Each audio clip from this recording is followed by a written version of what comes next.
The night Ember Calloway walked back into Gold Crest territory, it was not as the woman who had left. The woman who had left was pale and trembling, held together by little more than stubbornness and the desperate mathematics of survival. She had worn a torn grey dress, and carried a single satchel. She had not looked back, not because she didn't want to, but because she had understood, clearly and without sentimentality, that looking back would cost her something she could not afford to spend. That was 8 months ago. The woman who returned arrived at dusk, when the sky over the Gold Crest Mountains had gone the color of heated iron, deep copper bleeding into amber, bleeding into the furious red of something that refuses to be extinguished. She rode rather than walked. She was flanked by 6 Ironvale warriors in dark traveling cloaks, each of them moving with the particular stillness of people who are entirely comfortable with violence and have no need to demonstrate it. She wore black. Not the black of mourning. The black of a decision. Her auburn hair, the hair Dorian Ashvane had once called unremarkable in the same breath he called her unworthy, was loose past her shoulders, catching the last of the light in a way that made it look, to more than one witness, like something burning. The Gold Crest border guards stepped forward and then stopped. They knew her face. They did not know what to do with what her face had become. There is a specific expression that people wear when they encounter someone they underestimated and are now confronted with the evidence of that mistake in full daylight. The border guards wore it well. She gave them no particular acknowledgement. Behind her, maintaining the unhurried, measured pace he maintained through everything, rode Selim Dravath, alpha of the Ironvale pack, dark-haired, sharp-eyed, the kind of man whose stillness was more authoritative than most men's noise. He was not looking at the border guards. He was watching Ember. He had been watching Ember for 8 months. He had learned in that time that she was worth watching. She stopped her horse at the border line. She looked at the compound ahead, the Gold Crest Hall with its polished stone and its carefully maintained image of power, the training grounds, where she had never once been told she was enough, the ceremonial fire pit where, 8 months ago, the man she had been fated to stood 2 feet away from her and chose, deliberately, publicly, to make her nothing. She looked at all of it. She did not flinch. One of the guards found his voice. He said her name with a question attached to it, which was the only appropriate response to what she had become, a question the whole pack would spend a long time trying to answer. She looked at him calmly. "Tell Alpha Dorian," she said, "that Ember Calloway has returned. Tell him she brings a formal territorial proposal from the Ironvale pack." A pause. "Tell him," she added, "that she would appreciate if he could manage to look her in the eyes this time." The guard went. The remaining warriors shifted, looking at each other with the particular expression of people who have just witnessed something they will be telling their grandchildren about. Selim brought his horse level with hers. He said nothing. He did not need to. She could feel him beside her the way she had learned to feel him, steady and present and completely certain, like a wall that had decided to be warm. She exhaled once. Slow and deliberate. The gate opened. Ember Calloway rode in.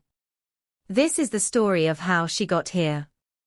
It begins 8 months ago, under a different sky, on the night the man who should have chosen her decided she was not worth choosing, and in doing so, set in motion everything that would eventually make him understand, with the particular clarity that only total and irreversible loss provides, exactly what he had thrown away. There is a specific kind of fire that does not announce itself. It does not roar. It does not send up smoke signals or demand to be seen. It starts in the quietest possible place, beneath the surface, in the deep dry wood that has been waiting, without knowing it, for exactly the right conditions. And then one day, without warning, it is simply there. Undeniable. Consuming. The kind of fire that by the time anyone notices it, has already decided how this ends. Ember Calloway was 22 years old when Dorian Ashvane rejected her at the Gold Crest moon ceremony, and she had been that kind of fire her entire life without knowing it. She was not, by Gold Crest standards, remarkable.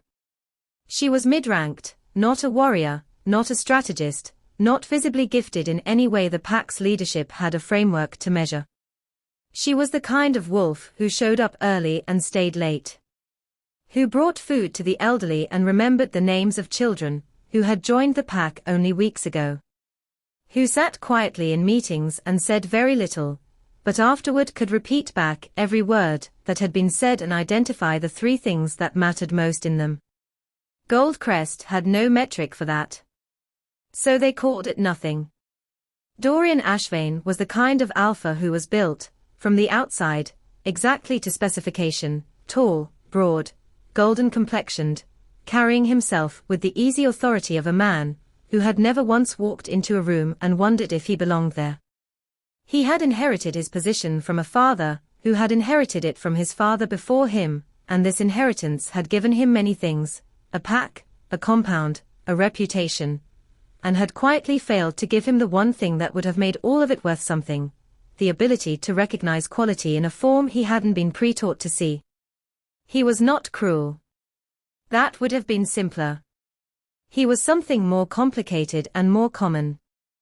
He was a man whose understanding of worth had been so thoroughly shaped by appearance that he had developed a genuine blindness to anything that didn't match the image in his head. Ember didn't match. She was too quiet, too internal, too much in ways he couldn't name and therefore couldn't value.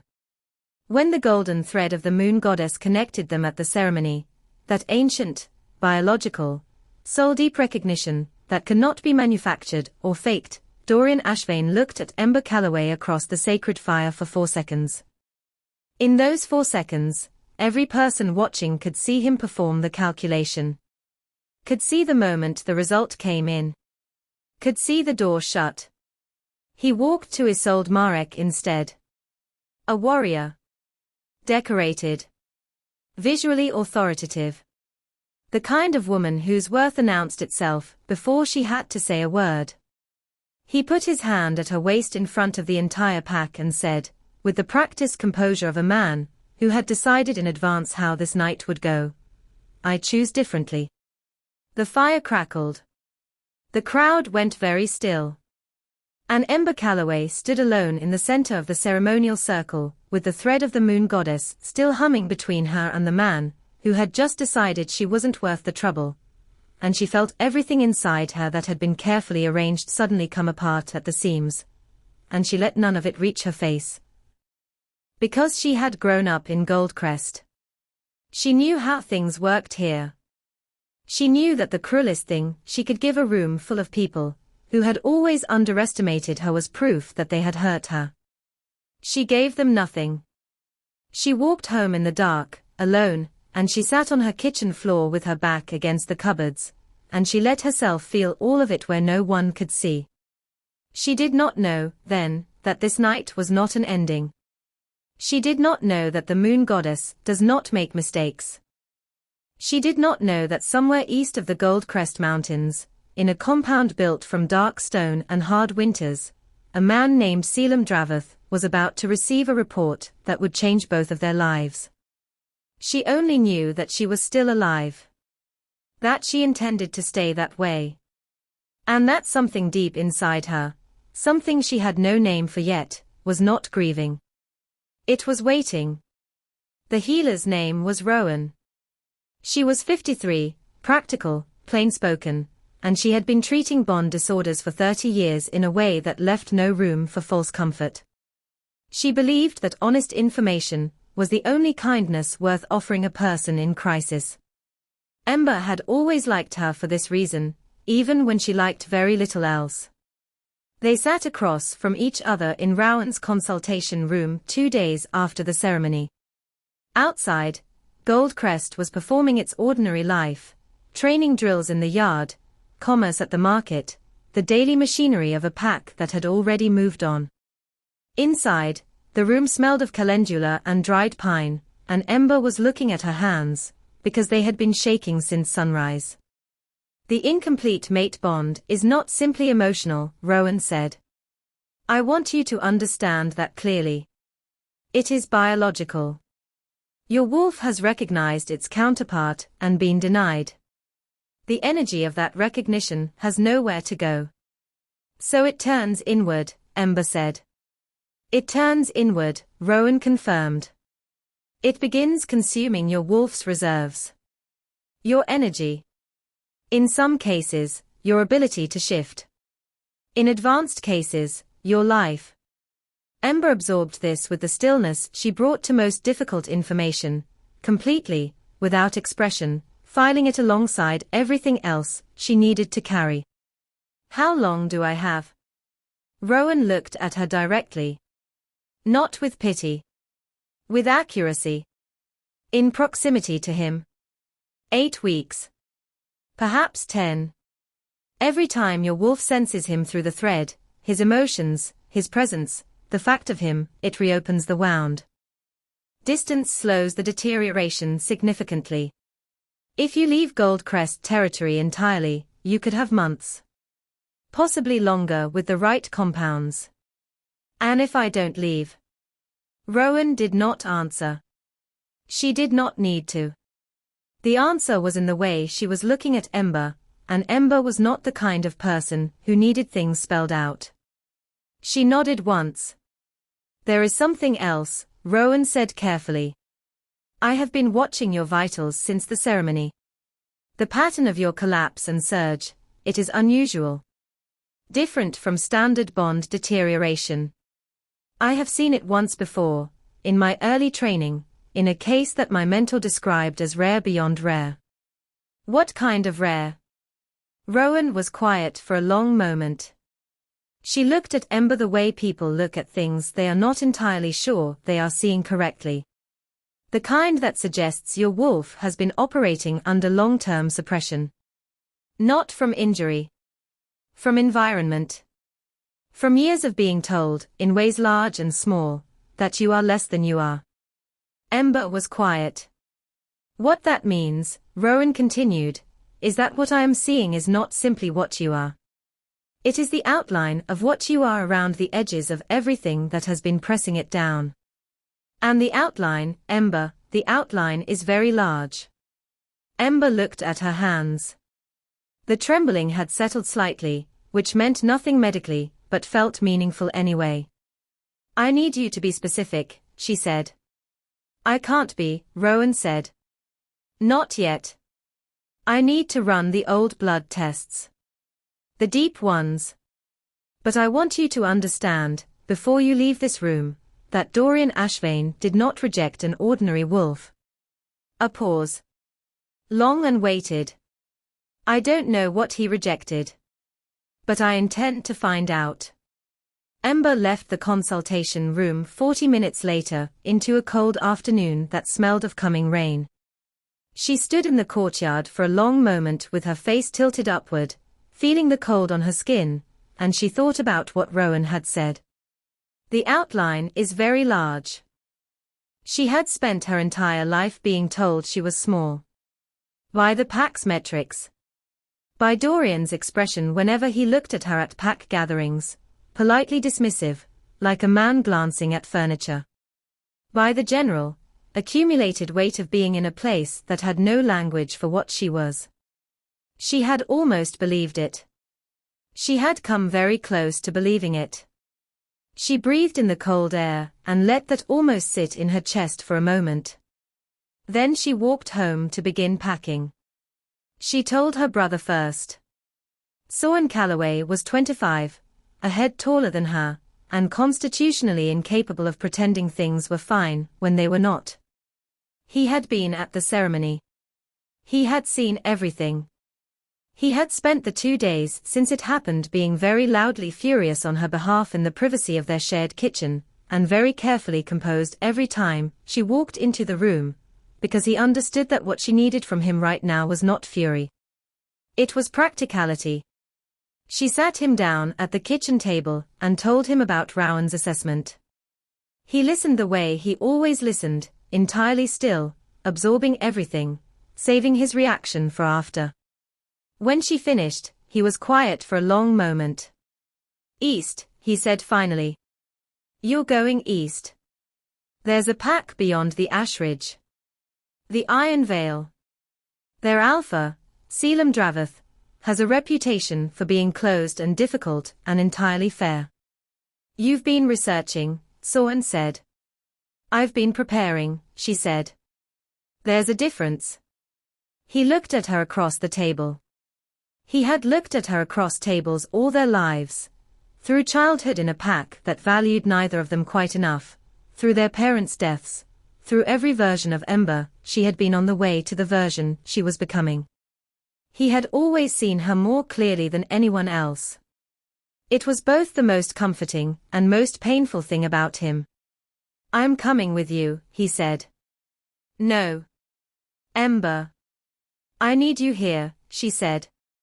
"I need eyes on Gold Crest. I need to know what Dorian does after I leave, what he says, whether the pack shifts. You are the only person I trust to watch and remember and tell me accurately." He wanted to argue.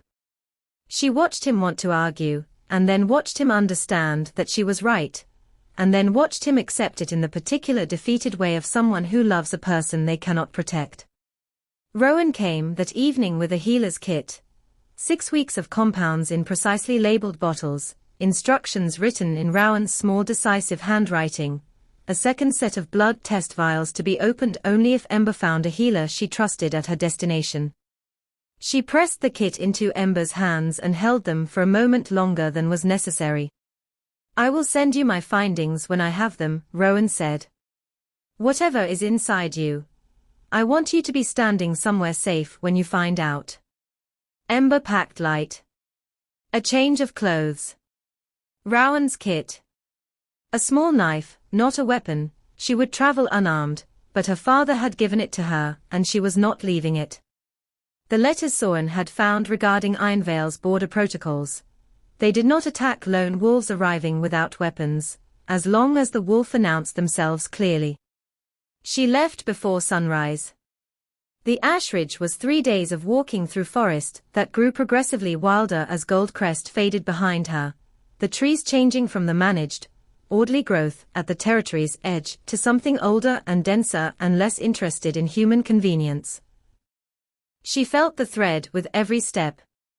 Felt it pull, felt it tear a little, felt the gradual merciful loosening as each mile added itself between her and the man who held the other end. Distance helped. Not enough. But enough to breathe. She slept under pine canopies and ate what she had packed and kept moving.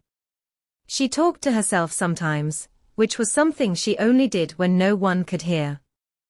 She said things out loud that she had never said to anyone, about what it had felt like to stand in that circle. About the 3 seconds before his expression changed, when the thread was new and warm and she had felt, for the first time in her life, like she was exactly where she was supposed to be. She said, "I am not finished." She said it 3 times, on 3 different mornings, to 3 different silences of pine and stone. Each time, it felt more true. On the 3rd day, the air changed. The trees grew darker, older, closer.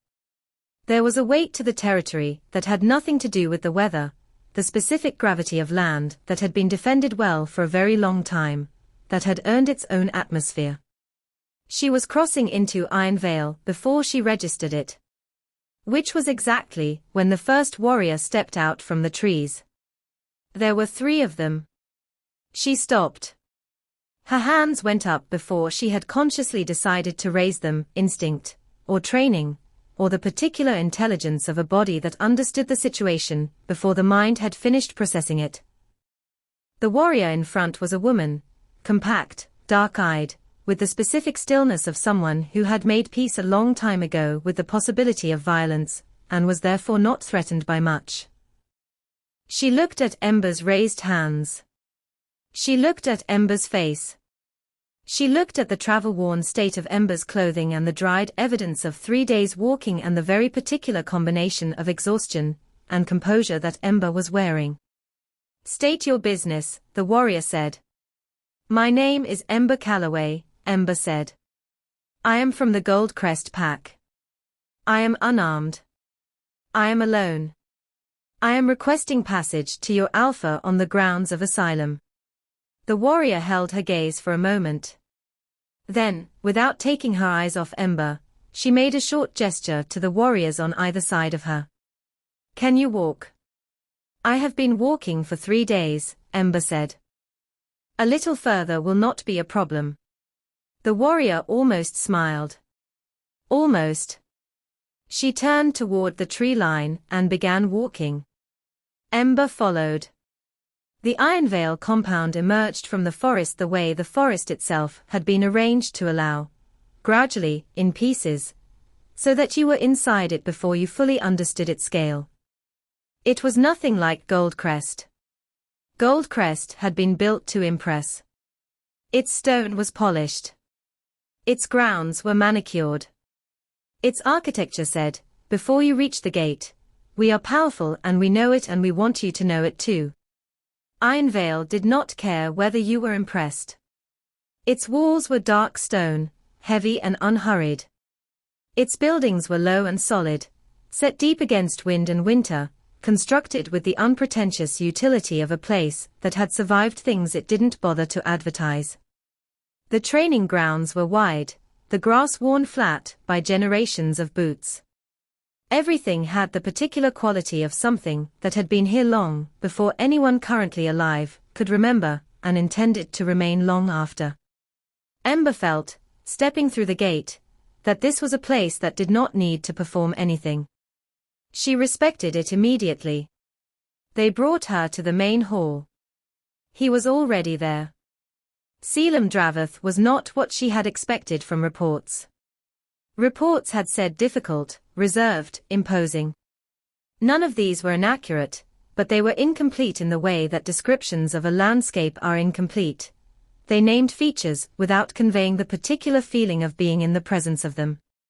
He was tall, dark-haired, with a face that had clearly decided a long time ago that expression was something to be deployed rather than leaked. He wore a plain dark jacket and no insignia. He looked like a man for whom the concept of performance had simply never been interesting. He looked at her. She looked at him. She had the strange and immediate sense that he was not looking at what she appeared to be. He was looking for something underneath the appearance, with the focused, unhurried attention of someone who has learned that appearances are the least reliable data point. "Your name," he said. It was not a question. "Ember Calloway. Gold Crest pack. Who did this to you?" She felt the thread twinge, that reflex of the wound, recognizing the question. She met his gaze steadily. "A man who confused not understanding something with it having no value," she said. He was quiet for a long moment. Something moved in his expression. "Not much." "Enough. Bring her inside," he said to the warrior beside her. "Get her the healer. Get her food." He looked at Ember one more time, before he turned to leave. "You're safe here," he said. 3 words.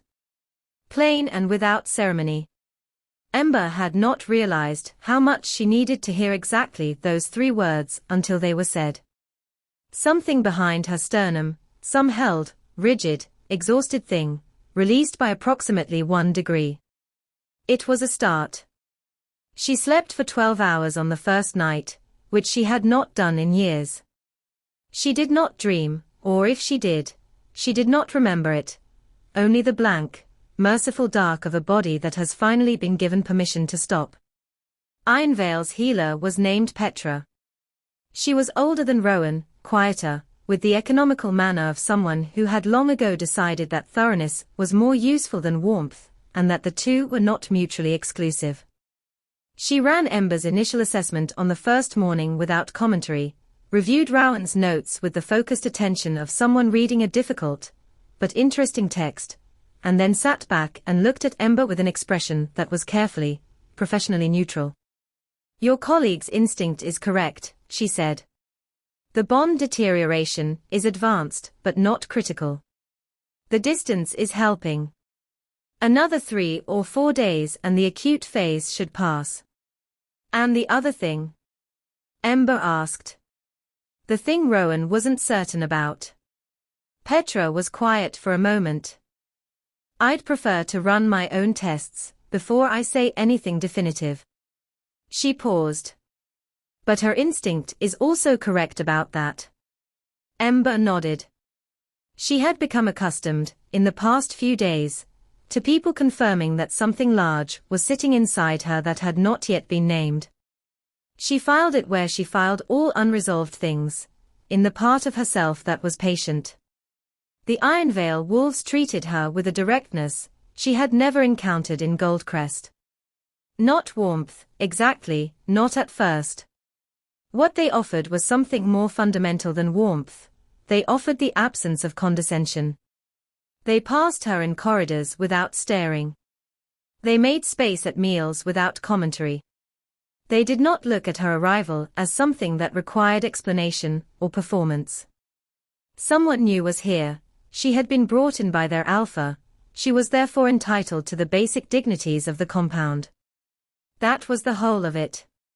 She had not realized, until it was given to her without effort, how much energy she had spent at Gold Crest navigating the constant low hum of being undervalued. How much of herself had gone into managing other people's low expectations of her. It was like setting down a weight she had carried so long. She had stopped noticing it was there, and now her shoulders were shaking slightly, adjusting to what it felt like to stand without it. On the 4th day, she left her room of her own accord and walked the compound. She walked the training grounds, which were active at that hour, pairs drilling, a group of 6 running the obstacle course at the far end, an instructor, she didn't know yet, moving among them with the observant precision of someone building something, not just maintaining it. She walked the storage buildings, the infirmary, the long low hall where the pack took its communal meals. She mapped the compound the way she mapped everything. With the full attention of a mind that was going to remember every detail whether she asked it to or not. On the 5th day, Selim found her. Or rather, she suspected, he had always known where she was, and on the 5th day he chose to be there too. He came to the small courtyard, where she had taken to sitting in the mornings, in the pale winter sun that fell between 2 of the compound's western buildings. He brought 2 mugs of something hot, and set one on the stone beside her without asking. You are learning the compound, he said. I learn places, she said. It helps me think. What are you thinking? She considered this honestly. That this place was built by someone who cared more about what it could do than what it looked like, she said. That is not a common priority. It produces a different kind of culture. He looked at her for a beat longer than was strictly conversational. Rest for now, he said. When you are ready, I would like to know what you are capable of. By which you mean? I mean that there are many kinds of capable. I am not interested only in the kind that is easy to see. He picked up his mug and walked away with the unhurried certainty of a man who has said exactly what he meant and needs nothing further from the exchange. Ember looked at the space he had left. Then, carefully and privately, she allowed herself to notice that she was not dreading tomorrow. She had been dreading tomorrows for a very long time. This was new.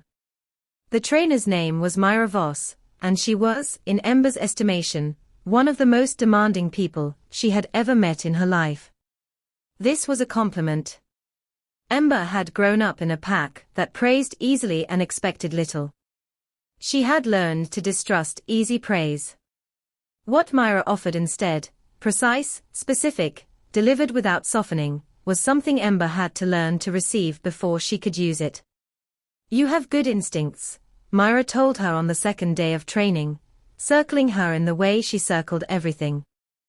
As though she was already 3 moves ahead. You have terrible habits. The instincts I can use. The habits I am going to dismantle. All of them. The ones that are actually compensations. Yes. She stopped in front of Ember. You are leading with your right side, because at some point you learned that being smaller was safer. You are pulling your punches before they land, because you were trained, somewhere, not to commit fully to a thing. She tilted her head. Who taught you that? No one taught me, Ember said. I just learned it. That is teaching, Myra said. It just happened outside a training room. She was right.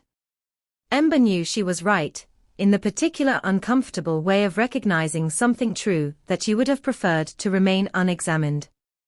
She had spent her entire life in a pack that rewarded smallness in her specifically, had spent years calibrating herself to occupy less space, to expect less, to commit to things only halfway so that when they were taken away the loss was survivable. She had built an entire defensive architecture around the assumption that she would be diminished, and that architecture had seeped into her body until it looked like fighting style. Myra dismantled it. Session by session, correction by correction, with the patience of someone who has decided a thing is worth doing and the efficiency of someone who does not intend to waste either of their time. By the end of the second week, Ember was doing things she had not known her body could do. Not because the capability was new, it had always been there. Because for the first time, she was in an environment that was asking her to use it. She ran faster than she had ever run. Not because she was being chased.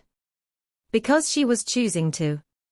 She held sparring positions in the fire of full discomfort, the point where her old instinct would have made her collapse inward, and she held them, and the world did not end.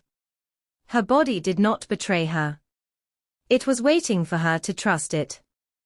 3 weeks in, Myra handed her a water flask after training and said, without any particular inflation, "You are not what I expected when they told me a Gold Crest wolf was arriving."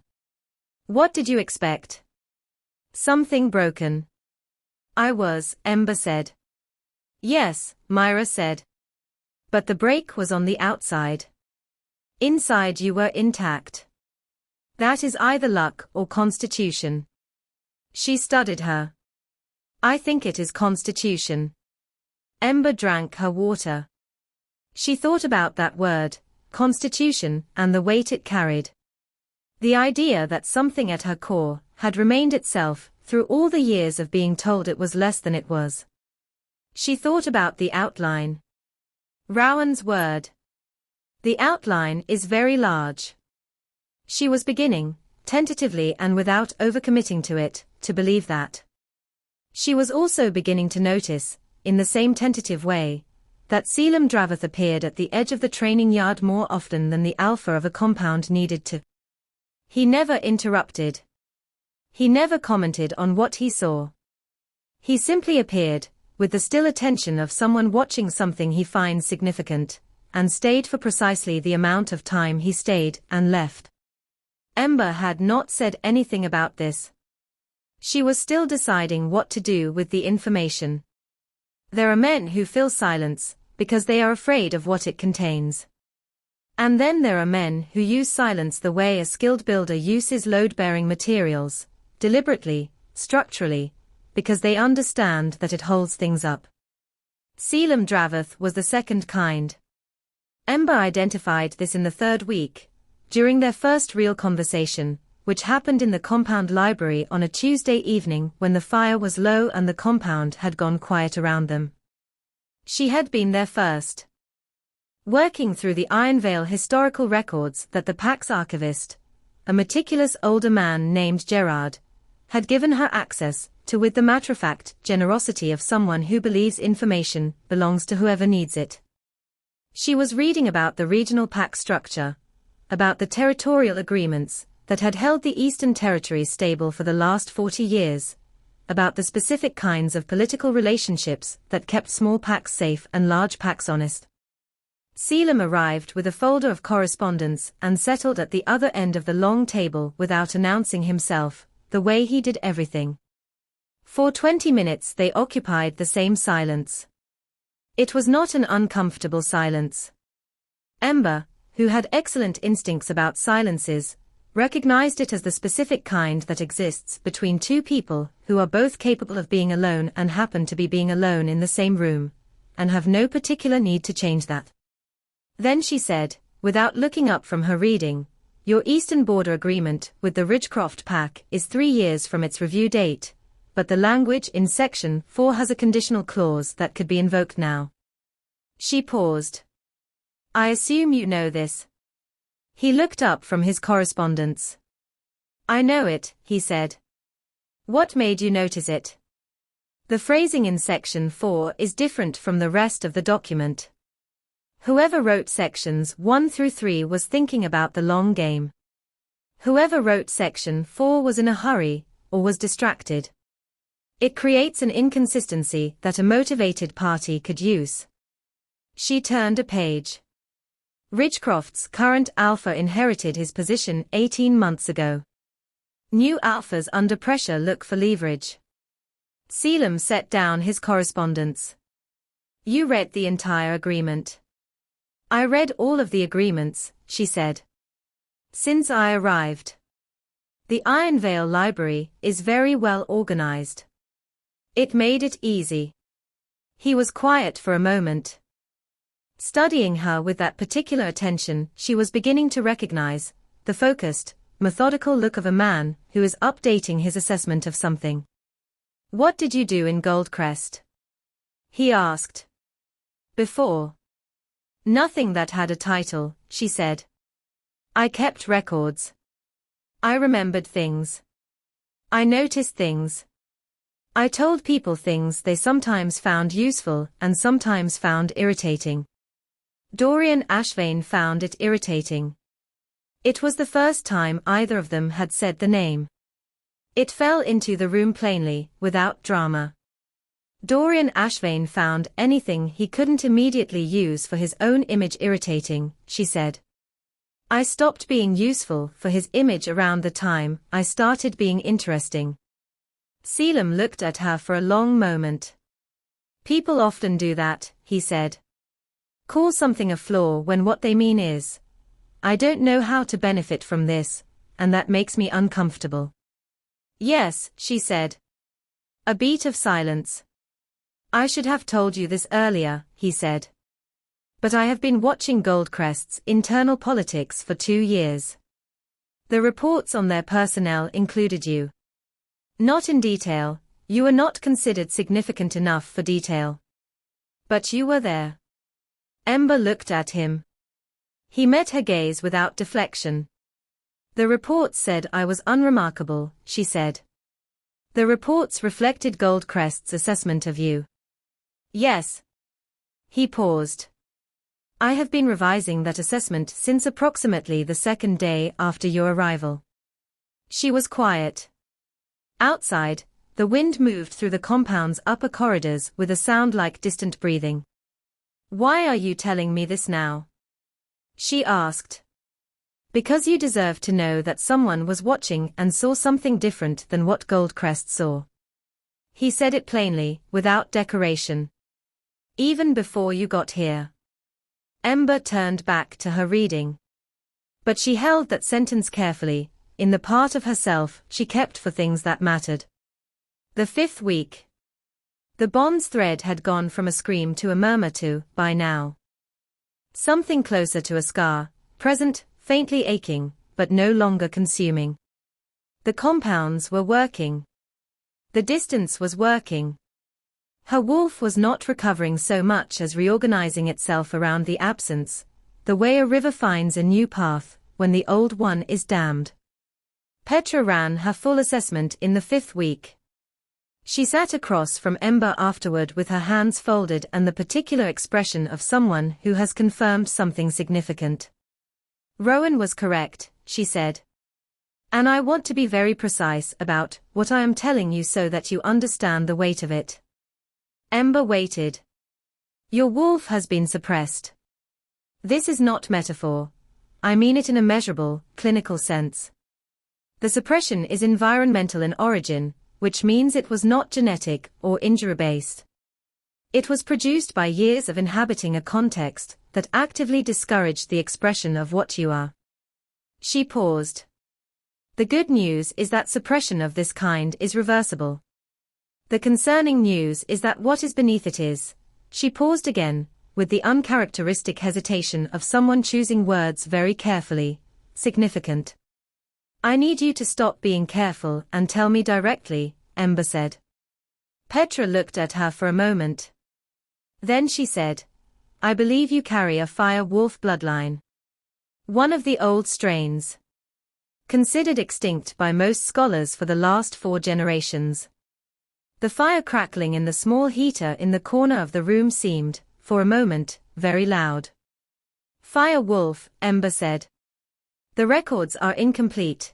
Most were lost or deliberately obscured during the territorial purges 2 centuries ago.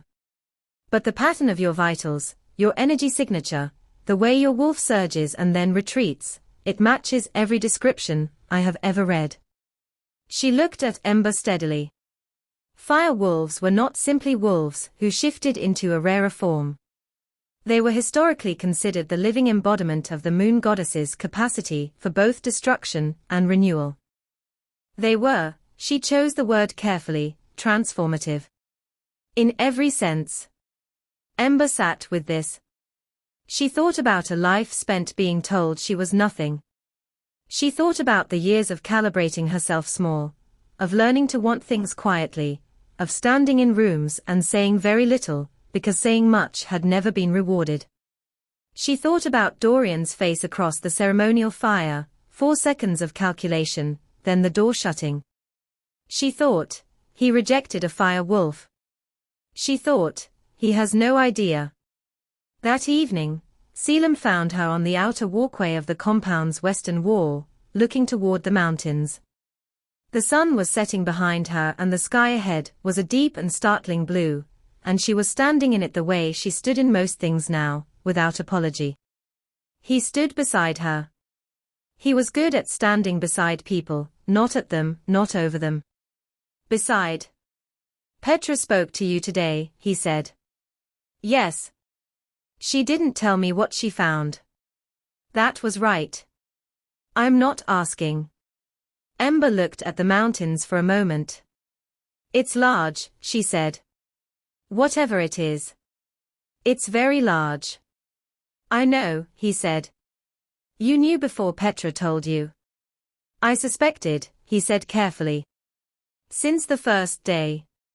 There is a quality to your energy that I have not encountered before.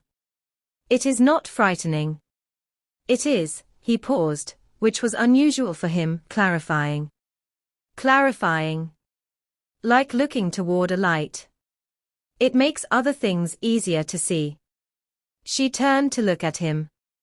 He was looking at the mountains, in profile, with the same expression he wore when he was working through a difficult problem, focused, present, entirely without performance. Dorian could have had this, she said. Whatever this is. He looked at it and turned away. Dorian, Selim said carefully, is a man who has been told his whole life what valuable looks like. He looked at you and you did not match the image. So he concluded the image was correct and you were wrong. And you. He looked at her then. In the failing light his eyes were very dark and very direct. I have spent my entire career learning that the image is almost always the least reliable thing in the room, he said. Ember turned back toward the mountains. Beside her, she felt him, present and certain and warm in the particular way of things that are genuinely what they appear to be. The thread of the broken bond was quiet tonight. Something else, something new and tentative and nothing like the Gold Crest thread in any way, was beginning to make itself known. She did not name it yet. She simply let it be there. It happened on a Thursday morning, 6 weeks after her arrival, during a sparring session with Myra that had gone deeper into territory than either of them had planned.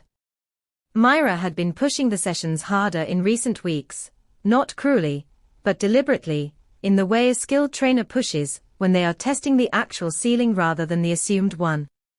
Ember had been responding.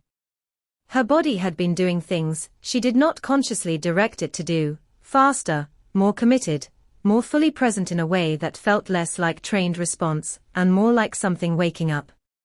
On the Thursday morning, they were 40 minutes in, both of them breathing hard, the training ground quiet except for the sound of movement and the clean crack of impact.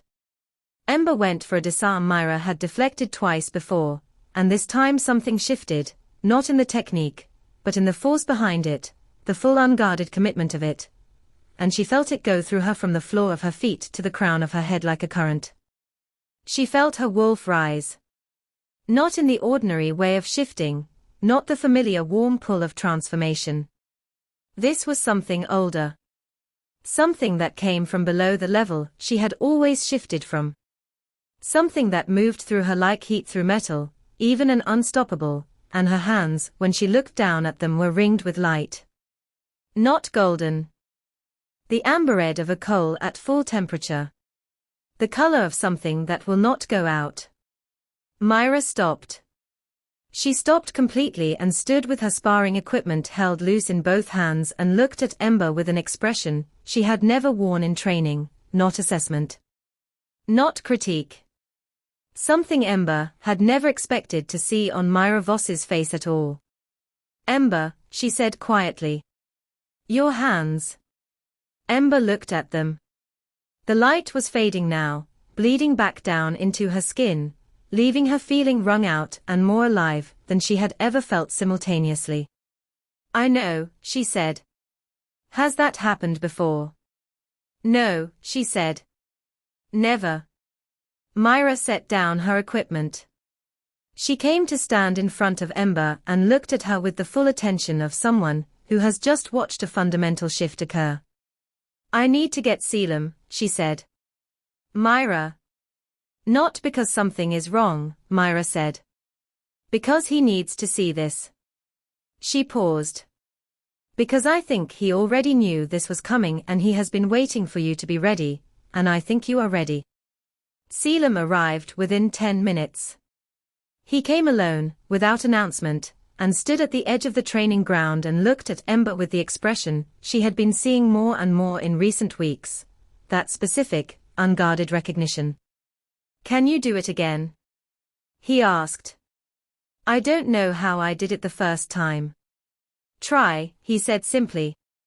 She closed her eyes. She stopped trying to understand what had happened and simply let herself be present in her body, let herself feel the deep warm weight of whatever was sitting beneath the ordinary layers of herself. She reached toward it the way you reach toward something in the dark, slowly, without force, trusting that it was there. It was there.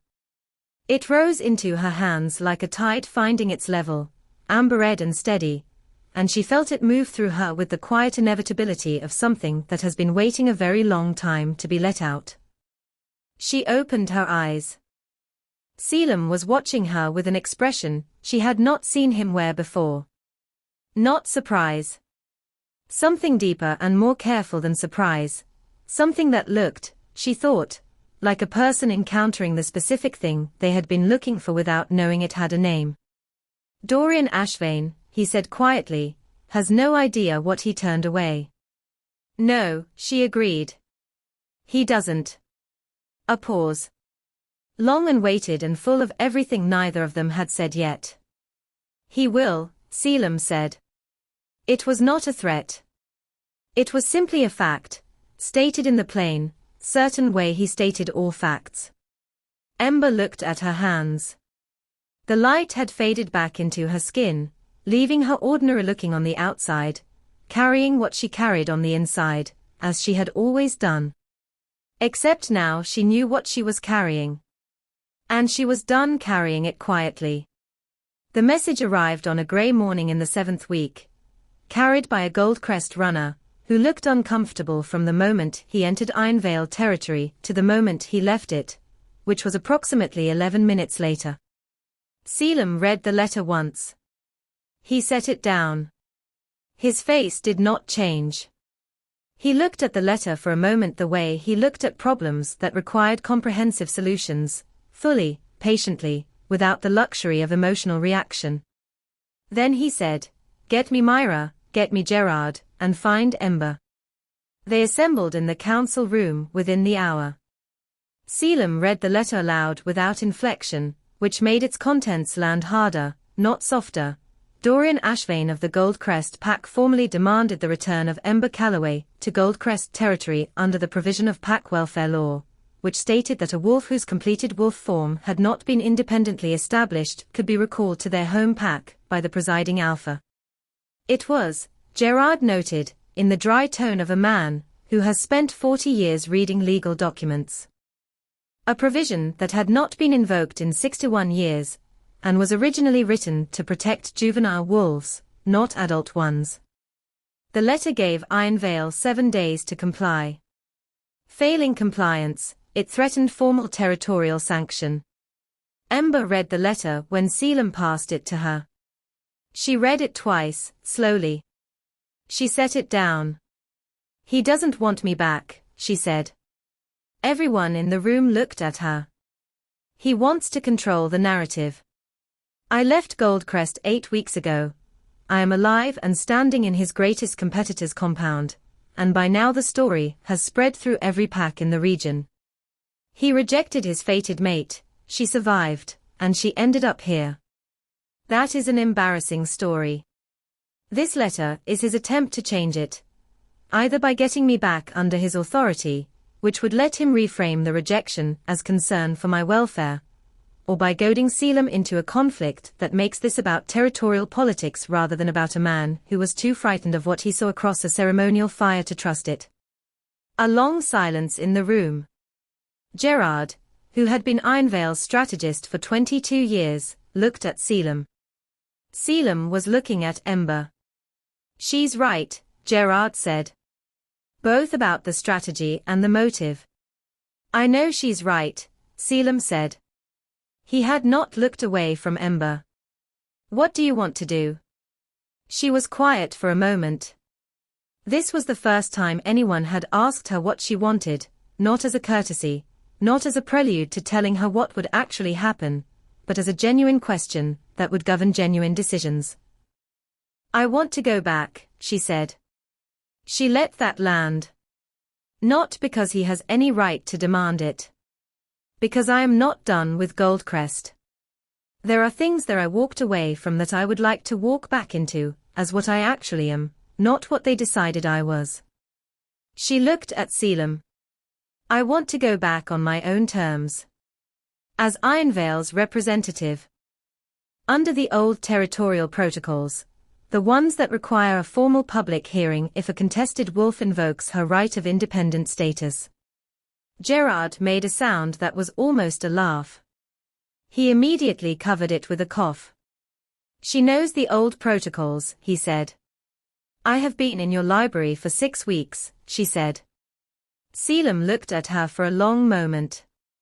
In the grey morning light his face was all careful planes and focused attention, and she could see something in his expression that she had been learning to read, the specific look he wore when he had decided something.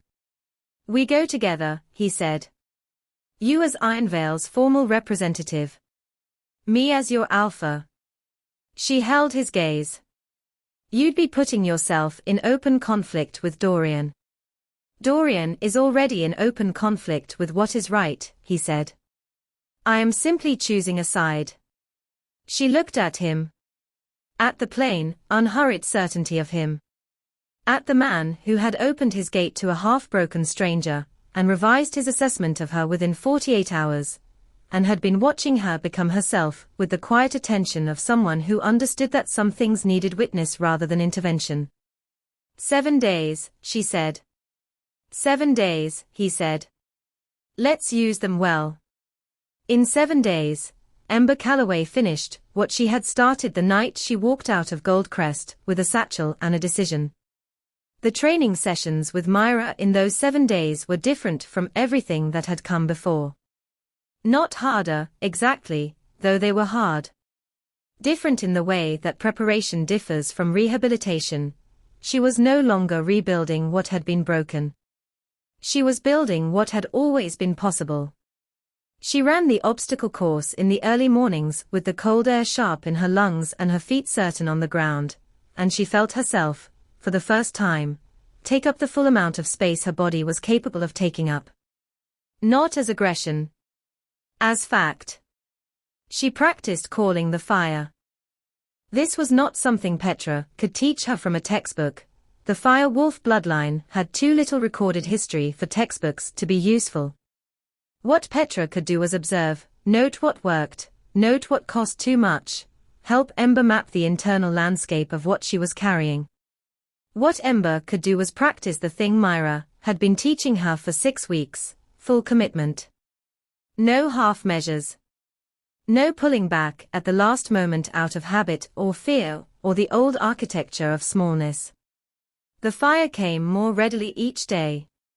By the 5th day she could call it without the surge and retreat of the first emergence. It moved through her cleanly, the amber red of it warming her hands, casting light she could hold and then release. It did not feel like a weapon. It felt like a voice. Like the thing she had been saying, in silence, for 22 years, finally finding a form that could be seen. Selim spent the 7 days preparing in a different register, formal correspondence to 6 regional pack leaders, each letter precisely worded, establishing the legal and relational framework for what was about to happen. He spent evenings with Ember and Gerard mapping Gold Crest's political situation in detail, the alliances that were genuinely stable, the ones that were maintained by Dorian's image and therefore vulnerable, the specific pressure points that a public hearing would expose. He also spent time, in the evenings, that was not strategic. After the work was done and Gerard had gone and the compound had quieted, they sat together in the way they had been sitting together for weeks, in the library, or on the western walkway, or in the small courtyard, where she had taken to watching the morning sun. Talking about things that had nothing to do with Gold Crest. About his father, who had run Iron Vale for 30 years, and had taught him that leadership was a form of service rather than a form of power. About her mother, who had died when Ember was 12. Who had called her a sunrise child without ever explaining what she meant by it, and who Ember now suspected had known something about the fire-wolf bloodline, that she had never had the chance to pass on. On the 6th night, sitting together in the library with the fire low and the compound asleep around them, Selim said, "When this is over, however it ends, I would like you to stay." She looked at him. "Not as a resident," he said. "Not as a guest." He met her gaze with the direct, unhurried honesty he brought to everything. "As the person I want beside me when I make decisions. As the person who belongs here." He paused. "If that is something you want." Ember was quiet for a long moment. She thought about the version of herself, who had stood in a ceremonial circle in Gold Crest 8 weeks ago with her hands by her sides and her face carefully blank, being told she was nothing. She thought about the distance between that woman and this one, not a transformation, exactly. More like an excavation. More like finally being given tools that fit her hands and told to dig.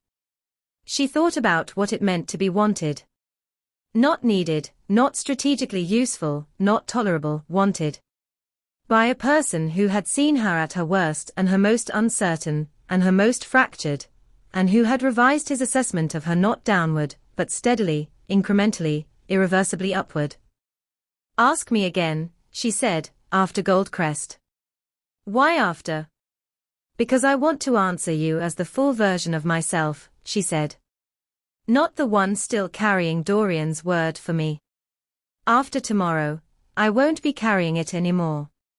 He looked at her for a long moment. Something in his expression that was not quite a smile, warmer than a smile and quieter. "After Gold Crest," he said. She nodded. She turned back toward the fire, and he stayed beside her, and neither of them felt the need to fill the silence. Outside, the night was cold and clear. The moon was up, full and white and patient, the way it always was. The way it had been on the night of the ceremony 8 weeks ago, when everything Ember thought she knew about her own life had come apart. Tomorrow, she would ride back into Gold Crest territory. She would stand in the place where she had been called nothing. She would call the fire, and she would let Dorian Ashvane see what he had turned away from. Not for revenge. Revenge was for people who needed the other person to understand what they had lost. Ember did not need that. She needed to be seen, once, in the place where she had been made invisible. That was all. That was enough. The ember, she thought, does not burn to prove the fire is real. The fire is real whether the ember is seen or not. But it is very, very satisfying when someone finally looks.